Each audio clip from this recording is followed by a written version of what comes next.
dari kelompok 4 akan membawakan 3 topik terkait lahan basah. Yang pertama ada fungsi dari lahan basah, kedua ada potensi dari lahan basah, dan ketiga adalah penyebab kebakaran dari lahan basah. Sebelumnya, teman-teman tahu nggak apa itu lahan basah? Nah, jadi lahan basah itu adalah suatu wilayah atau daerah yang dipenuhi oleh air mengalir atau tergenang oleh air. Nah, sering juga kita sebut dengan wilayah yang jenuh air baik secara permanen maupun secara musiman. Nah, ketika surut, lahan basah ini ketinggiannya tidak akan mencapai lebih dari 6 meter. Untuk lebih mudah kita memahaminya, lahan basah ini terbagi menjadi 2. Yang pertama ada lahan basah buatan dan ada lahan basah alami. Nah, lahan basah buatan ini contohnya seperti waduk, kolam, danau, dan lain-lain. Nah, untuk contoh dari lahan basah alami ini contohnya seperti pantai, laut, dan rawa-rawa. Untuk penjelasan selanjutnya, yuk kita simak. Nah, setelah kita mengetahui apa itu lahan basah dan konsepnya secara umum, yuk kita ketahui apa saja fungsi yang diberikan oleh lahan basah. Jadi ada begitu banyak fungsi yang akan diberikan oleh lahan basah. Contohnya yang pertama, lahan basah ini berfungsi sebagai pengendali banjir. Kenapa ya? Ya, betul sekali. Karena wilayah lahan basah ini akan menyerap dan kemudian menampung air hujan. Sehingga nantinya ketika lahan basah ini semakin berkurang, maka daerah tampungan air hujan itu akan semakin berkurang pula, teman-teman. Dan akhirnya apa? Banjir akan terus terjadi setiap musim penghujan. Lalu yang kedua, lahan basah ini dapat menjaga kelestarian sumber air.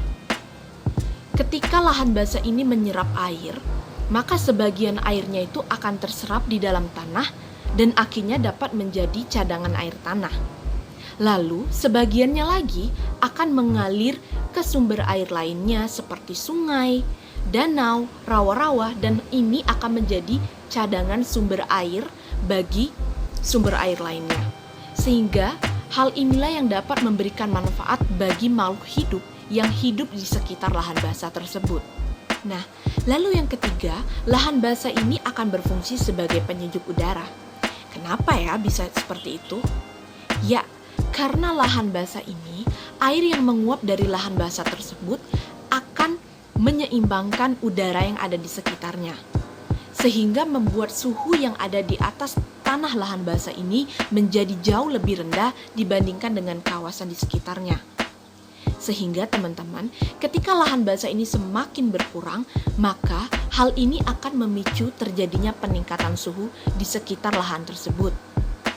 Nah, lalu yang keempat nih teman-teman, lahan basah ini dapat berfungsi sebagai pembersih udara. Kenapa lagi ya kok bisa menjadi pembersih udara? Ya, karena di sini lahan basah ini akan ditumbuhi oleh flora atau tumbuhan-tumbuhan lainnya yang akan tumbuh di sekitar lahan basah tersebut. Nah, flora tersebut akan menyerap karbon dioksida dan kemudian melepaskan oksigen ke udara. Jadi, ketika lahan basah ini semakin berkurang, maka serapan karbon dioksida pun akan semakin berkurang dan oksigen pun akan berkurang. Padahal oksigen ini akan berfungsi untuk manusia dan juga makhluk hidup yang tumbuh di sekitar lahan basah.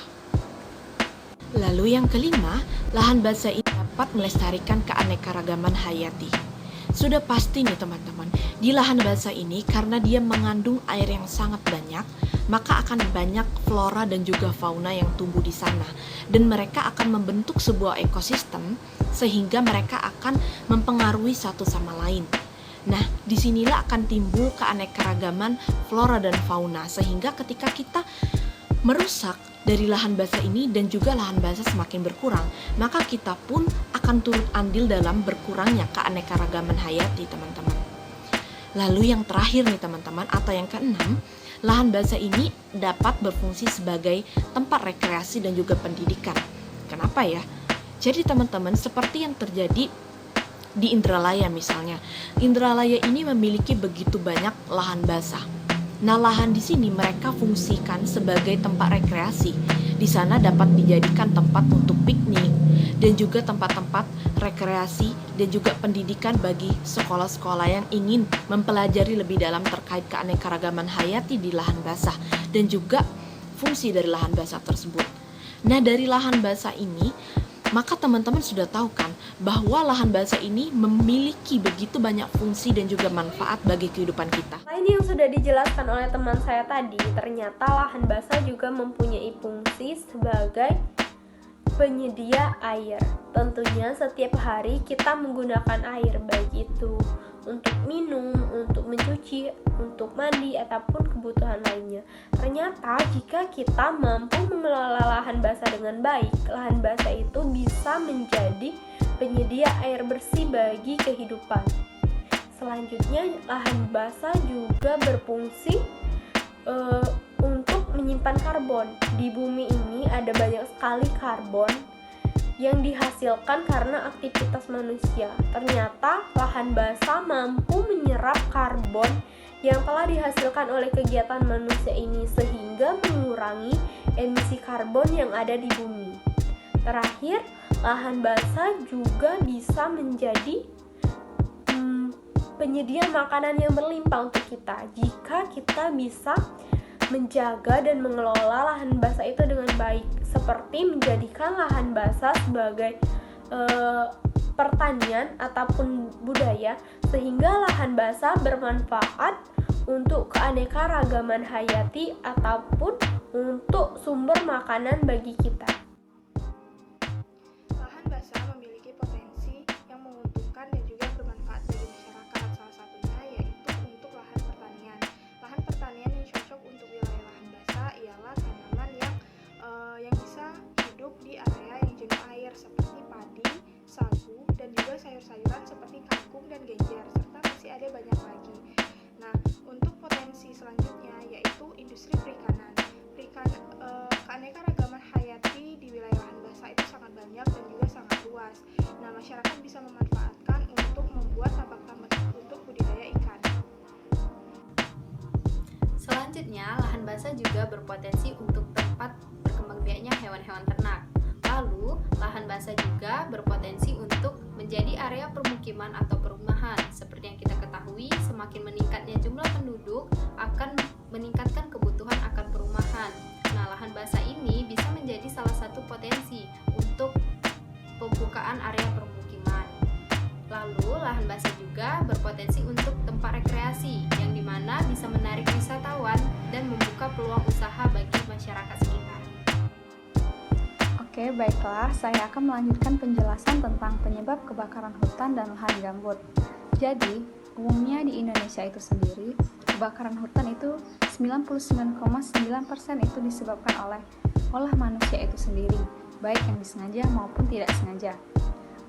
Ada juga beberapa faktor lain seperti faktor alam, seperti petir atau ranting yang kering, gesekan ranting yang kayu yang kering. Kondisi ini juga dapat disebabkan oleh kebakaran di lahan gambut itu seperti gejala El Nino, di mana lahan gambut itu sendiri terdegradasi dan juga rendahnya sosial ekonomi masyarakat. Berikut yaitu penyebab kebakaran hutan oleh ulah manusia. Yang pertama itu pembakaran vegetasi, di mana kebakaran yang disebabkan oleh api yang berasal dari pembakaran vegetasi itu sendiri yang disengaja tetapi tidak terkendali pada kegiatan, misalnya pada pembukaan areal HTI, perkebunan, serta penyiapan lahan pertanian oleh masyarakat. Yang kedua yaitu aktivitas dalam pemanfaatan sumber daya alam. Kebakaran yang disebabkan oleh api yang berasal dari aktivitas pemanfaatan sumber daya alam, misalnya yaitu pembakaran semak belukar oleh para yang mengakses pemanfaatan sumber daya alam, seperti mereka